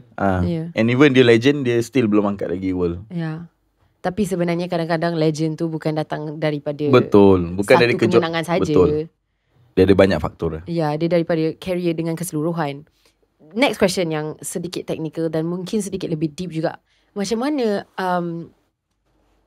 Abang Andy dapat bagi motivasi Untuk kepada the player sebelum match, for example. Oh, Sebab okay. ada satu cerita yang I baca, which is the day before Homeboys ada match dengan Todap, Saiful dan Sepat, for example, lost their dad. betul. And so untuk ada seorang atlet yang kena perform juga, walaupun kena asingkan peribadi tu, especially pada umur yang sangat muda, bukan sesuatu benda yang senang. Betul. Macam mana nak lead the team? Sebenarnya saya memilih untuk merehatkan Sepat dan juga Saiful lah. Irfan dan juga Saiful. Tapi diorang pilih untuk tidak sebab seminggu sebelum tu kalah dengan SMG. And dia selalu cakap lah, Ipan selalu cakap dengan saya, dia menyesal sebab kalah. Sebab dia tahu kalau dia menang time tu mestilah arwahnya happy. Sebab arwah ni seorang yang sangat, macam saya cakap lah, saya beruntung sebab dikelilingi dengan ramai orang yang supportive. Dan arwah ni sangat support anak dia lah. Sampai tahap umur 40, umur 50 lebih tak silap saya, dia boleh kenal hero, dia boleh tahu skill, dia boleh tahu kenapa masuk gini, kenapa lambat rotation. And benda tu saya rasa membuatkan Ipan tu sangat-sangat kesal lah kenapa kalah sebelum tu. And dia nak buktikan dekat Todak tu. And dia cakap apa pun jadi dia nak main. Cuma saya cakap benda ni akan ada terkait dengan emosi. Cuma kalau menang, yes kita menang. Kalau kalah, anggap rezeki kita belum sampai. Saya selalu kaitkan dengan agama lah, untuk diorang rasa lebih merelakan macam tu. Saya akan kaitkan setiap momen dan jenis tu dengan sudut agama. Agamanya kata kita berbalik pada agama, rezeki kan, rezeki belum ada. Mungkin dalam kita punya 3 teras utama tu, doa, usaha, tawakal, kita ada lupa salah satu macam tu lah. Adakah untuk jadi seorang professional esports athlete tu, emosi tu perlu totally, ke dia kadang-kadang boleh membantu dari segi performance? Saya selalu letakkan profesional dulu berbanding emosi. Jadi dalam sudut profesional, macam saya cakap lah, kerja kena disettlekan dengan kerja. Kalau kita tak nak bersedih, kita kena menang. Itu je jawapannya. Dan kalau kita menang, kita tak sedih. Jadi diorang kena settlekan kerja tu. Macam mana kita nak menang, kita kena training. Macam mana nak training, kita kena disiplin. Macam mana disiplin, kita kena komitmen. So benda tu semua relate lah. I sebagai seorang yang bukan e-sport gamer, I rasa macam sebenarnya this concept boleh diamalkan dalam semua pekerjaan juga. Semua industri boleh. Ya. Sebab macam contoh I buat entertainment tapi tak ada kena dengan e-sports, tapi dia punya konsep pasal professionalism sebelum kita punya emosi tu patut ada juga, I rasa. Tapi dia tak senang lah. Okay. Memang susah. Ya, 2023 kewujudan Homegirls. Oh, okay. Ya. So adakah itu satu expansion yang memang dah lama dirancang? Dia bukan lama dirancang, tapi saya nampak potensi lah. Since di SEA Games dipertandingkan untuk kategori wanita. Yeah. And saya rasa untuk kita create a very good track record, kita kena ada sangat banyak cabangnya. And alhamdulillah budak perempuan saya ni, tim wanita ni bawa balik gangsa. And benda tu membuatkan banyak pihak ataupun banyak sektor yang mula endorse Homeboys as the team yang boleh supply a very good athlete. Wow, interesting. Maksudnya, okay, contohlah kalau kementerian nak bantu kita, kalau kementerian nak bantu, apa contribution kita untuk negara? So pingat lah. Ya, betul. So saya ada facility, and saya bantu budak-budak yang tim-tim yang tak ada facility ni untuk kita groom diorang, kita train diorang, kita bagi pakai facility. End up dia akan berjuang untuk negara. So negara akan dapat something yang, Malaysia power kat e-sports. Macam tu. Time management ni adalah sesuatu yang macam dia mungkin, especially untuk orang yang ada schedule macam you, Abang Andy, this is crazy. Macam mana you boleh macam mewujudkan semua benda Like ada inisiatif ni pada satu masa. Membaca kot. Saya rasa membaca tu benda yang paling membantu. Dan masih ada masa untuk membaca. Betul. Kalau saya tak membaca pun, saya akan dengar orang membaca. Macam contoh audiobook ke. Faham? Mesti abang Eddie seorang yang bangun awal kan. Saya macam mana lambat pun saya tidur, saya kena bangun pukul 7. Mesti. Okey lah, itulah rahsianya. Saya seorang yang sangat bangun pagi. Wow. Macam mana pun, saya daripada sekolah dulu. Ya. Wah, I kena take note lah. Dia body clock saya kot. Body clock saya memang pukul 7 saya akan bangun. Macam tu. Kalau saya dah buat apa-apa aktiviti, saya dah sarapan ke apa, kalau saya nak rehat, saya akan rehat lah. Tapi biasanya saya akan bangun pukul 7. Macam mana pun jadi. Saya tidur pukul 6 pun, pukul 7 saya mesti bangun. Macam tu. Dan kena gunakan masa tu dengan betul. Betul. Sebab masa tak boleh beli. Itu sahaja. Betul. Banyak mana pun. Berbalik kepada kita punya first opening statement tadi kan. Okay, so satu lagi soalan. Banyak lagi lah. Tapi for 2023, you guys banyak ada championship, tournament, macam-macam. Tapi for M5 World Championships tahun lepas, ini adalah the first time in history. Betul. Yang dua-dua Malaysian teams tak maju ke playoffs. Terciduk. Yes. Betul. So dari pandangan Ahmadi, what happened? Kalau tanya saya, kalau tim lain saya tak tahulah, macam which is SMG saya tak tahu kenapa. Tapi kalau di Homeboys ni, saya rasa dia agak stres dengan environment. Maknanya makannya kurang kan, facility-nya mungkin. Tapi benda tu bukanlah punca. Cuma pada saya dia agak stres dengan environment. And saya rasa itu adalah percaturan terbaik. Ya ke? Betul. Sebab one of my player, dia bakal jadi bapa ketika tu. Kalau dia go through next stage, mungkin dia bukan orang yang menyambut atau azankan anak dia. Dia mungkin bukan orang pertama yang akan azankan anak dia. Mungkinlah bapa mentua dia atau sebagainya. So percaturan Allah tu mungkin lebih baik berbanding kita menang. Dan kalau kita menang, mungkin kita lupa diri ke, kita rasa kita tak ada loophole ke, kita tak ada problem in team ke. Dan bila kalah, saya dah jumpa semua problem untuk saya prepare 2024. And 2024 ni saya rasa lagi best sebab Malaysia is the host. Jadi saya akan prepare untuk benda yang lagi seronok. Sebab walaupun orang cakap Homeboys jago kampung, biarlah orang cakap gitu. Sebab kita tahu apa kita nak buat untuk 2024. Sebab at least planning tu ada kan. Betul. Tapi kalau tanya saya, M5 tu saya memang tekilan. Cuma saya rasa in term of kalau kompetitif, diorang mungkin overconfident. Sebab kita baru kalahkan tim yang memang kuat dari Indo. Tapi in term of kehidupan, saya lebih meredakan sebab saya rasa better zone tu yang sambut anak dia. Macam tu. Ya sebenarnya. Sebab saya rasa macam momen tu adalah momen tu lagi priceless lah. Macam lagi tak boleh. Bila lagi kan. Itulah kan. At least you guys akan qualify banyak lagi lah. Kita boleh cuba lagi. Tapi betul. tu anak pertama dia. Anak pertama pula tu. And saya rasa terima kasih dekat wife Zon sebab saya rasa dia berkorban banyak masa pergi klinik seorang-seorang kan. Faham. Check up seorang-seorang tanpa suaminya, sibuk training apa semua. So saya rasa Allah bagi tahu Zon, M5 ni lupa dulu, kau anak kau lagi penting. Macam tu. Sports tu sangat menarik sebab dia melibatkan sebenarnya bukan saja atlet. E-sports tu, tapi family, extension. Betul. Semua. So everybody main peranan juga. Semua ada dalam kehidupan tu. Wow.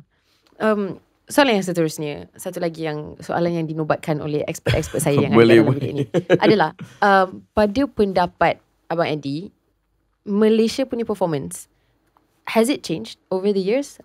Dan adakah benda tu macam berkait pada performance negara lain juga? Okay, dia kalau cerita bab performance kita memang semakin bagus sebenarnya. Sejujurnya semakin bagus. Tapi kita pun tidak boleh menidakkan tim lain atau negara lain pun bagus. Dalam erti kata lain, semua orang akan improve dan improve. Semua orang akan improve. Kita akan ada banyak pelapis.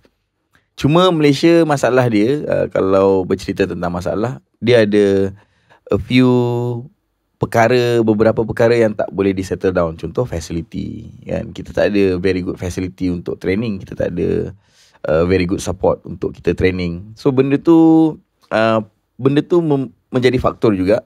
Cuma pada saya kita still boleh self sustain untuk kita create facility, kita create kita punya schedule lah. Cuma kalau kita ada good facility, mungkinlah kita ada good momentum untuk kita teruskan.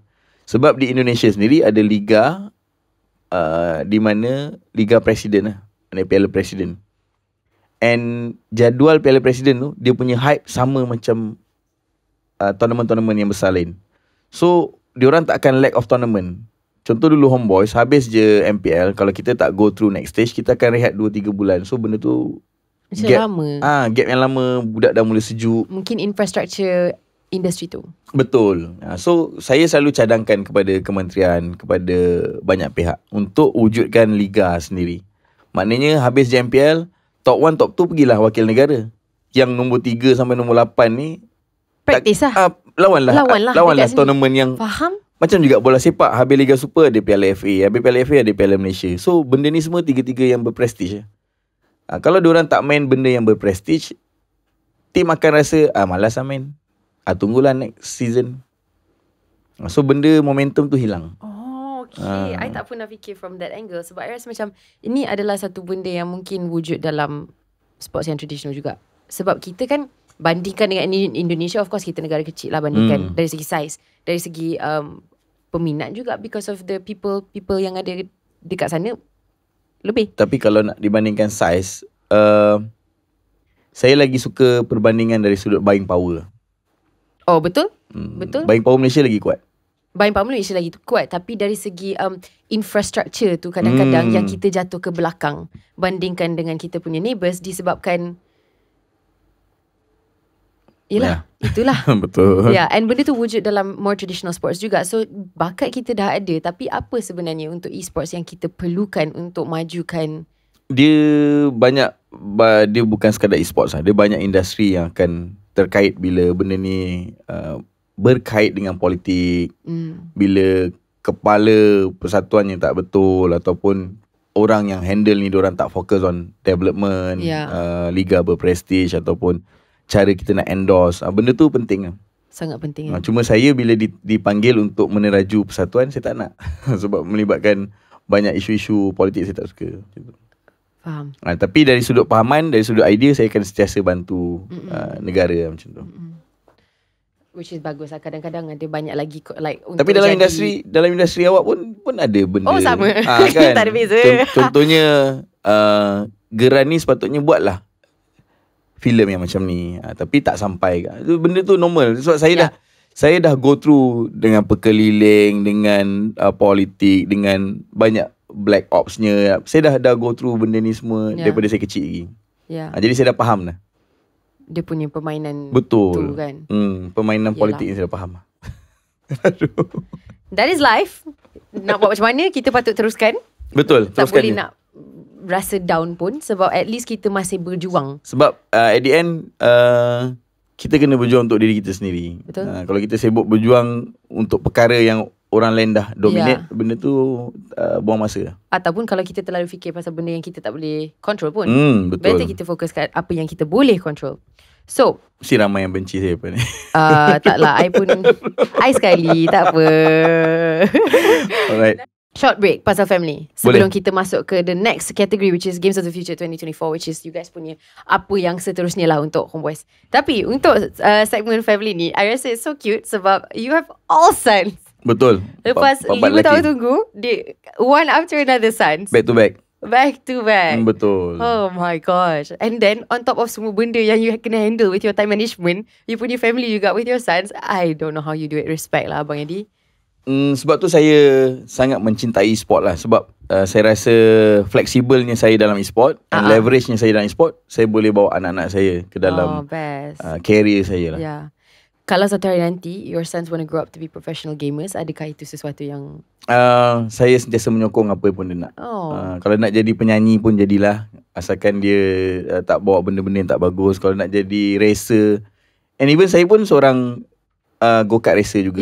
Memang minat dekat motorsports kan. Saya minat bawa kereta laju-laju macam tu. Oh my gosh. So untuk your family pula Abang Eddie, I just nak tanya, because I suka benda-benda women empowerment. Isteri Abang Eddie pula pandai main tak gaming? Okay, dia tak Ke tak minat?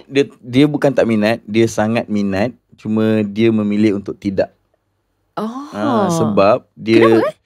Dia rasa tugas dia sebagai isteri ialah tugas sebagai isteri, macam tu. Faham. Dia happy untuk masakkan saya. Oh. Saya nikah daripada 2010.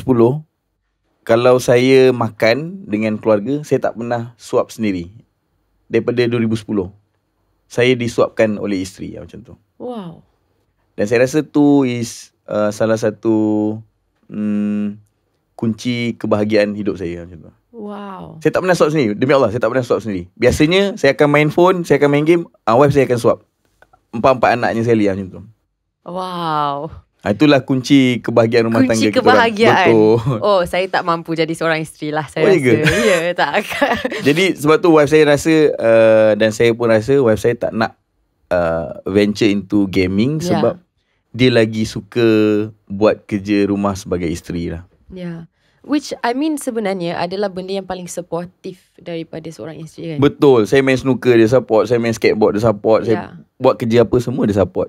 Bagus dia. Tapi kadang-kadang support tu juga yang macam dia macam kena ada untuk rezeki tu bertambah sebab tu rezeki everybody. Kalau tanya saya rezeki dia gini, kalau tanya saya lah, saya akan happy buat kerja bila wife saya happy. Dah itu je. Faham tak maksud itu saya? rasa dia sebenarnya. Faham. Kalau wife saya happy, saya akan happy untuk bekerja. Sebab saya rasa masalah terbesar saya bila wife saya tak happy. Contoh saya itu I rasa buat konten yang tak bagus ke apa kan. Faham. Bila wife rasa tak happy, saya akan tak suka buat kerja. Semua lelaki yang dah berkahwin akan cakap benda saya rasa yang sama lah. Kunci saya nak senang buat kerja, bagi wife saya happy je, tu je. Happy wife, happy life. Betul, itulah sebenarnya. Dan wife saya happy bila apa? Bila saya tak buat perangai, bila saya balik makan. Of course lah. Macam tu. Bila saya buat surprise. Surprise ni bukannya dari sudut barang lah. Contoh saya cakap, Mami, I kena outstation. I kena pergi Indo ke, pergi Philippines. Tapi sebenarnya tiba-tiba saya balik. Macam tu. Oh, mesti dia happy. Lepas tu saya terus bawa diorang sekali pergi Indo. So benda tu lah yang buatkan diorang happy. Interesting, because a lot of very successful people, dia bukan successful dengan satu benda je. Betul. Ramai yang orang yang kena happykan wife, kena happykan bini. Yang paling successful sebenarnya, diorang dah jumpa satu cara untuk jadi successful ni yang diorang apply dekat everything. Family successful, I mean, tak sure lah. I hope 2024 tu akan jadi makin berkembang. You guys punya planning untuk homeboys. InsyaAllah, mudah-mudahan. So, 2024 kita punya last segment daripada, last section lah daripada first segment ni pasal Abang Yadi kan. Kita ada Games of the Future 2024 dekat Russia nanti. Apa preparationnya? Preparation kalau tanya saya preparation, sebenarnya bukan untuk Russia je. Saya dah prepare untuk sampai ke M6 lah, maknanya Disember. Kita dah create super team kita. Memang kita prepare untuk kalau dalam term game ni, kita prepare untuk bantai semua orang lah, macam tu. Oh, cantik. Betul. Kita sokong Malaysia. Kita memang nak bantai semua orang sebab saya rasa apa yang saya invest tu good for my brand untuk Homeboys. Player yang bagus, saya beli player yang bagus, and saya bawa masuk super team yang solid untuk kita prepare pergi World Series. Soalan pasal nak kena beli players semua ni kan, I faham konsep ni memang ada dalam kita punya football pun. Betul. Kita nampak benda sama kan. Tapi untuk e-sports pula, kenapa nak kena beli players, mungkin daripada negara lain untuk mewakili Malaysia? Kenapa? Sebenarnya dia bukan wakil Malaysia, dia tim dari Malaysia. Tim dari Malaysia. Dia sebenarnya kalau wakil Malaysia ni bila kejuanan tu SEA Games, Asian Games, Commonwealth. Tapi kalau tim yang dari Malaysia ni, kenapa perlu ada tenaga luar? Memang sebab diorang ada very good effort. Saya bukan cakap budak Malaysia tak ada effort. Tapi bila saya interview player luar ni, diorang punya work ethic tu berbeza. Diorang faham yang diorang ni dari kehidupan yang sangat susah. Saya dah pergi banyak negara dan saya rasa Malaysia lah negara yang paling happy. Kita punya quality of life, I setuju Abang Yadi, kita punya quality of life sangat tinggi sebenarnya. Betul. Nak cari makan senang, 24 jam boleh makan, lepak mamak, 7E ada. Ada setengah-setengah negara pistol sana sini, kan, rompak sana sini. So saya rasa Malaysia still negara yang sangat selesa dan membuatkan anak-anak muda di Malaysia juga selesa. Macam tu. Dia rasa macam tak payahlah buat kerja ni, esok lusa adalah orang panggil kerja. Buat ni.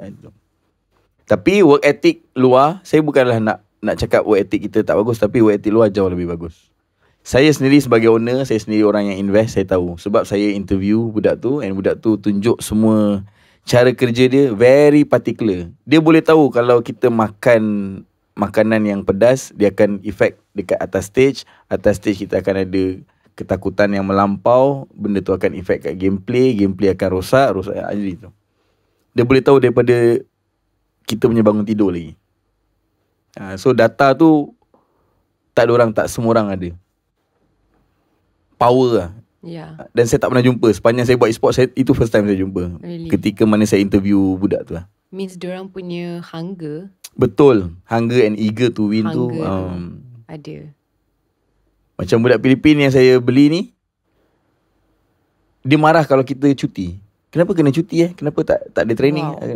Kenapa korang rasa macam boleh relax macam tu. Tapi work ethic kita ni dah biasa dengan santai, relax kan, macam tu. Tapi dekat Malaysia pun ada banyak keseronokan dia. Bila diorang datang sini, diorang rasa safe, diorang rasa Malaysia, diorang nak habiskan hidup diorang kat Malaysia. Dari sudut syariah agama pun diorang rasa this is it, macam tu.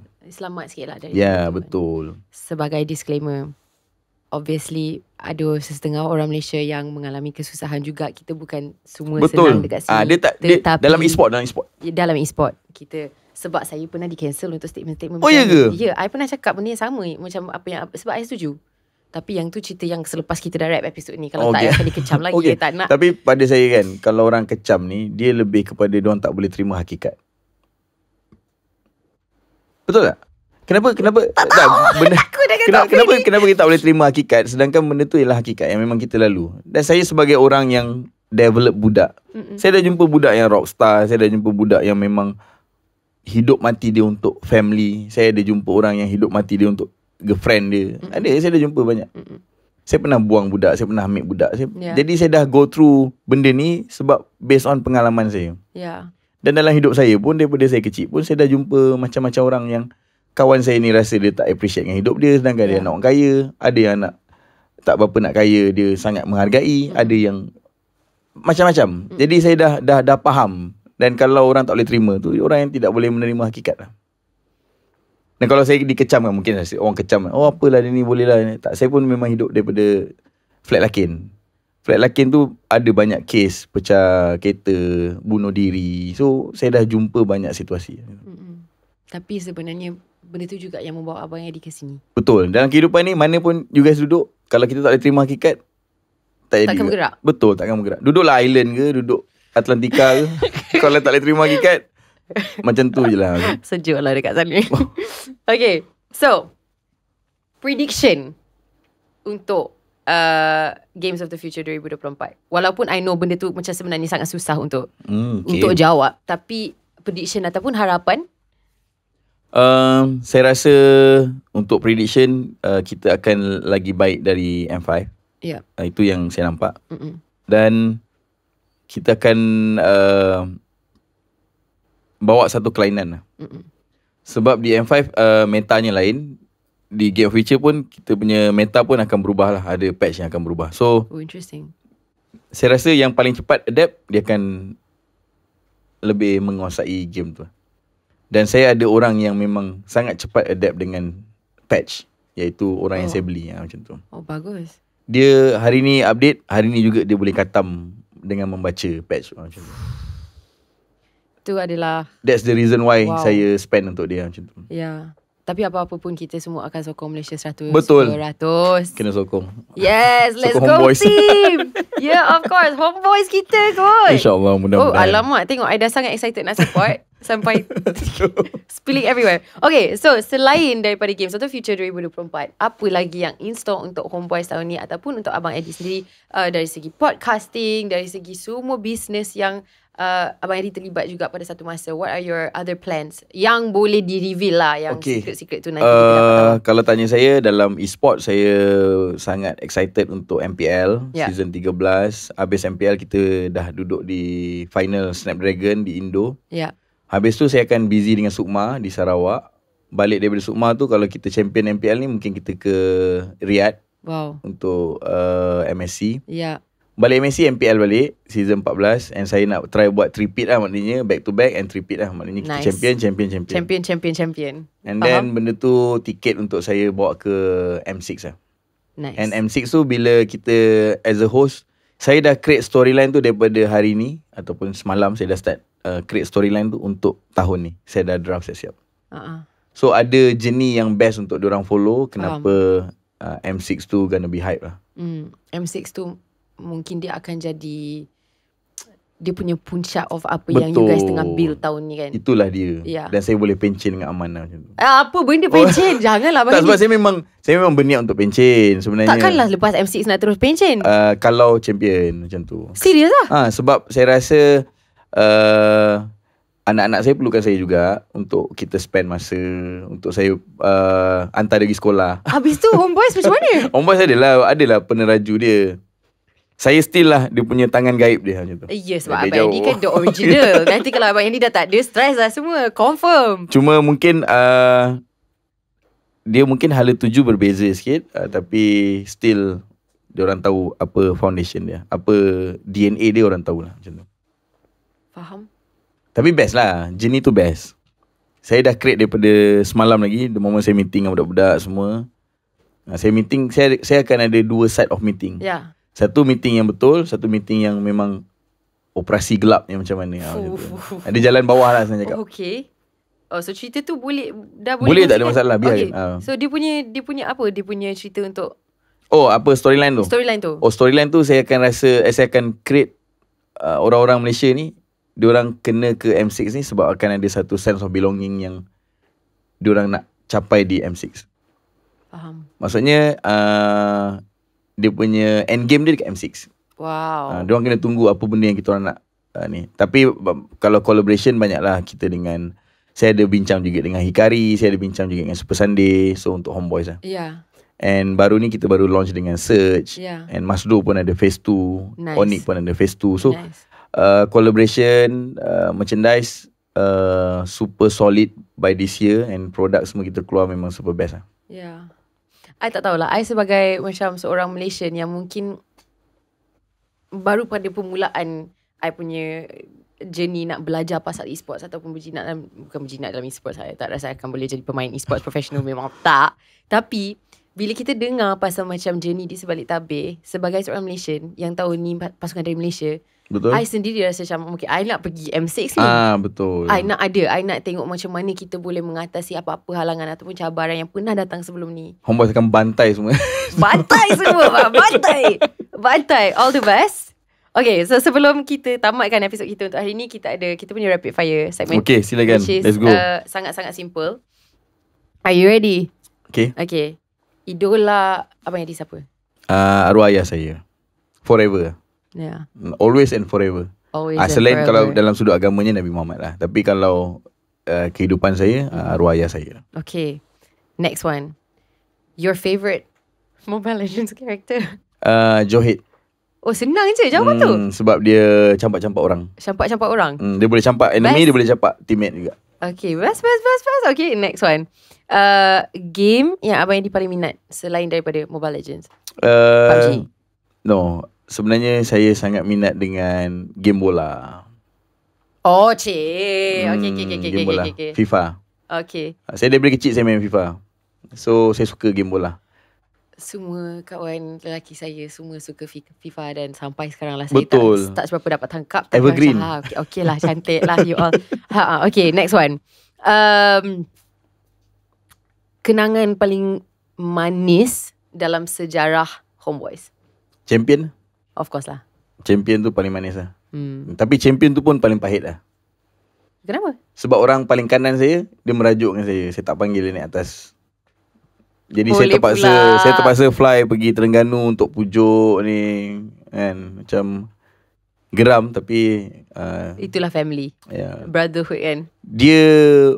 dia brotherhood yang dia ada saya dalam diri dia, ada dia dalam dia ada jiwa saya, ada perangai saya kat dalam diri dia. That's why saya rasa dia dalam e-sport dia memang orang kanan saya yang paling kanan lah. Dia selalu macam tu kan. Kadang-kadang untuk orang yang bekerja together for very long time dengan sangat rapat, dia macam bukan selalu yang you guys boleh get along. Betul. Tapi tak boleh hidup tanpa each other lah cerita dia. Betul. Tak boleh jalan lah kerja tu tanpa each other. Sebab dia je faham apa yang saya nak untuk saya punya direction untuk Homeboys lah. Yeah. Di jalan terang atau gelap, dia je faham. Which is good. Hmm. Okay, next one.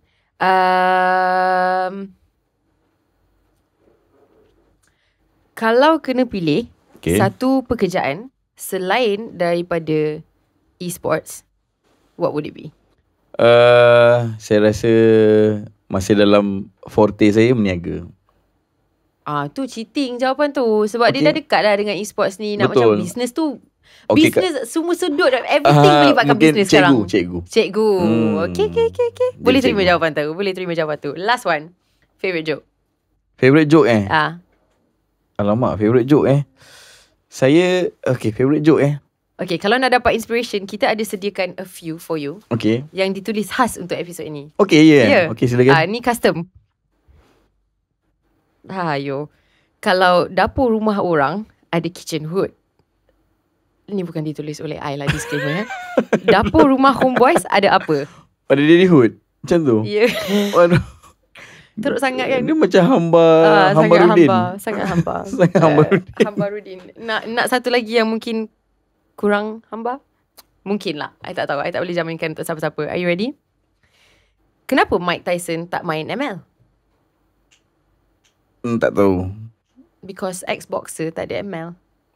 Xbox. Okay. Saya masih lagi tak dapat tangkap. Rupanya konsol Xbox tu lah. Ya. Abang Andy, kalau kita nak kena jelaskan joke dia memang tak sampai lah cerita dia. One more. Okay. Kalau ada lagi, ada. Kita ada dua lagi. lagi dua. Okay, tapi silakan. Dua teruk. Tapi dua teruk. Saya rasa masih lagi teruk lah. Dalam kondisi yang saya tak boleh terima benda ni. Mungkin dia akan get better with time. Betul, Nak insyaAllah. try? Who's the most hero yang paling seronok dalam ML? Ni masih rapid question ke? Dah Ni joke. lawak? Ni masih lawak. Dia lawak. Dia hopefully dia lawak. Kalau dia tak lawak, Hero tak yang paling seronok saya rasa tak tahu. Fanny. Sebab funny. Aduh. Dia antara sebab saya ketawa ialah pasal awak ketawa tu je. Sebab Tapi hakikatnya dia tak kelakar. Tahu. Okay, I give up. Okay, Abang Andy ada tak yang boleh selamatkan keadaan sekarang? Sebab ni semua teruk. Saya orang yang kalau real life-nya saya suka lawaknya membahan. Jadi saya kesian dekat I. jadi saya tak suka saya akan membahan staff saya ke macam tu. Faham. So dia kena datang secara spontan lah. Betul. Tak boleh di-plan kan? Tak boleh di-plan. Dia lawak unplanned. Mungkin minggu ni kita kena crowdsource lah this segment. So kalau korang ada apa-apa jokes yang menarik, korang letak lah dekat comment section. Betul. Sebelum kita tamatkan episod ni, Abang Andy ada tak apa-apa ucapan untuk peminat Abang Andy ataupun untuk peminat Homeboys dekat luar sana yang tengah tengok episod ni? Macam cakap pasal lawak tadi, saya ada teringat satu benda. Ada joke? Tak, bukan joke ni. Bukan. Saya buat benda tu lawak lah. Okay, apa jadi? Saya pergi audition Akademi Fantasia. Dan saya rasa benda tu memang benda yang paling bodoh yang pernah saya buat. Bila ni? Dekat Setulang Laut dulu. Dan saya pergi dengan Tahun kawan baik berapa? saya yang tak pandai nyanyi pun macam tu. And then? Tak dapat pun. Saya dapat stage 2 je macam tu. Saya pernah. Tapi saya rasa benda ni kalau orang dapat cari saya punya klip tu, saya rasa benda tu akan jadi aib saya yang paling aib lah. Ini akan jadi kita punya misi minggu ni untuk team I untuk pergi mencari video ni dari corner of the internet. Dari mana I tak tahu. Diorang kena jumpa dari mana, tapi diorang ada misi baru. Tu wow. Tapi muzik tu memang akan ada lah, I rasa, dengan Abang Yadi buat selama-lamanya. Saya rasa dengan muzik saya boleh ekspresikan banyak benda. Benda yang I rasa macam kalau I balik, I kena macam tengok balik, betul-betul kaji balik semua lirik-lirik ni untuk dapat tahu sebenarnya. Kajilah lirik lagu Rumah Jantan tu. Okay. Nescaya akan dapat banyak perkara. Nanti kalau kita ada apa-apa soalan, kita WhatsApp Abang boleh. Yadi. Makan pulut kuning, kena apa buat. Ada banyak dia punya ni. Jalan-jalan nampak hantu, tu semua ada. So untuk peminat kat luar sana, bukan saja pasal muzik tau, pasal semua merch semua korang kena kaji. Kajilah kenapa merch tu keluar, colour tu kenapa, wording tu apa, macam tu. Menarik. Yang paling best collection stay true lah. Don't trust anybody. Don't trust anybody tu. Cerita di sebalik Don't trust tu anybody tu sebab apa tahu tak?